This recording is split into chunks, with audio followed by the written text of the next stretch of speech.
Hello everybody, we have another Chinese car today. Not in the sense that we're doing Chinese cars. We do car wraps, protective film and so on and so forth. Simply put, in Russian, we have a decaling studio here. In general, since now the main sales driver is Chinese cars, and today we have another representative of it, Voyach. I will not show you a lot of things about it, but at the moment, we just have an opportunity to see how this miracle of technology looks a little disassembled. Well, and accordingly make conclusions for yourself. Fit, not fit, like or dislike. I will try to look together with the camera into all sorts of hidden cavities. Well, and that you were interested in it, well, maybe in something useful. But in a nutshell, if to estimate in general the quality of Chinese cars, there are a lot of censures, of course. On the one hand, it is forgivable, because the whole automobile industry is quite young. On the other hand, the money they sell them for in our country, I think it is inexcusable. It is unacceptable. It is not good at all. Because when you sell a car that costs more than $50,000, you have to give some quality.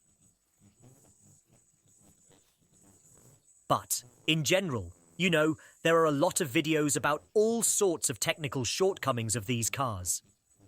But, of course, how much they cost in their home country, and there they are, really as inexpensive cars are sold. It is, I think, a good product, but for the money that they sell in Russia, it is a rather controversial product. Usually, the motivation for buying one is not to buy a Zhiguli. I agree, Zhiguli is not cheap at the moment either.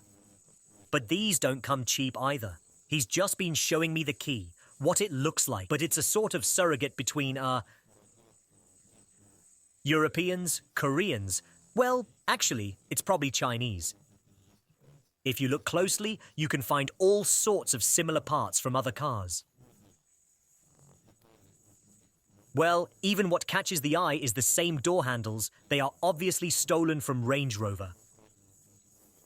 Again, there's this rear light bar here that's stolen from a Porsche. There's this stripe here. But I think that people who see a lot of cars and are interested in cars in general, they see a lot of parts from other models. But what I'm showing you now is what it looks like from the inside. To be honest, I used to do this kind of work showing where parts were made in European cars, for example. You saw a lot of miracles there, but here there is no need to hide anything. Everything is in hieroglyphics, so everything is made in China. They are good about this, because localization of production in their own country is the first thing. It is jobs. Second, it is economic development. And the third thing is employment of their own people. This is very, very right. But why is all this not done here? I realize that the situation may not be the brightest now, but nevertheless, we should strive for it. And the same China, it has grown thanks to its efforts not for hundreds of years. They did it all much faster. And for such, for example, quite raw things as cars, I think they have done very well. In principle, they are not reinventing the wheel, they are simply buying up technology and people. I think it's the right thing to do. By the way, pay attention to the airbag, which is above the canopy.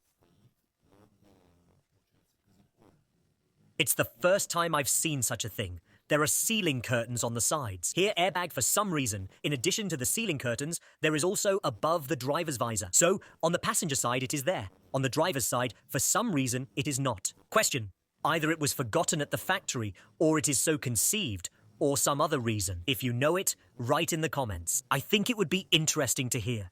But honestly, I'm so in mild shock.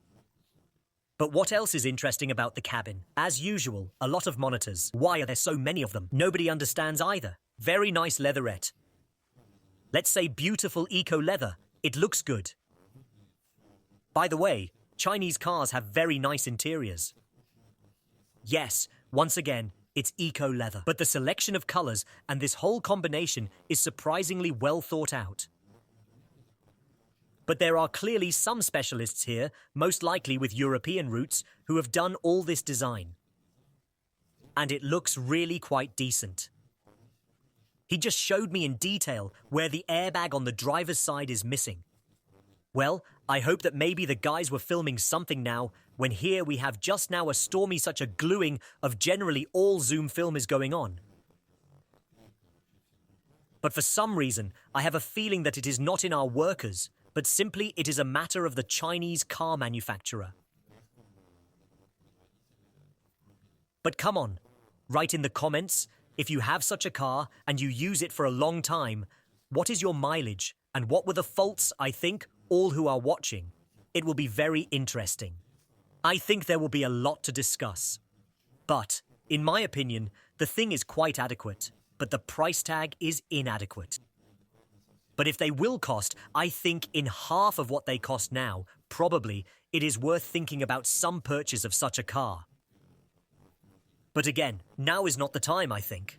Let's hope that competition in the form of European cars will come back and add to it. And then, we will still be the mainstream after all. We are buyers, not sellers. Because sellers are now unrealistically marking up prices, unrealistically trying to get some money from us. Personally, I'm against it. I hope you are too. And I would not buy a new car right now, of course. But I advise you to do the same. By the way, under the hood, as always, a standard motor. As a rule, it is 1.5 litre. It happens a little more, too. But that's all. Again, it's worth thinking about, because these are some old, most likely European or Japanese motors which are made on the Chinese prototype. Well, anyway, that's the kind of video I had today. Goodbye, everyone.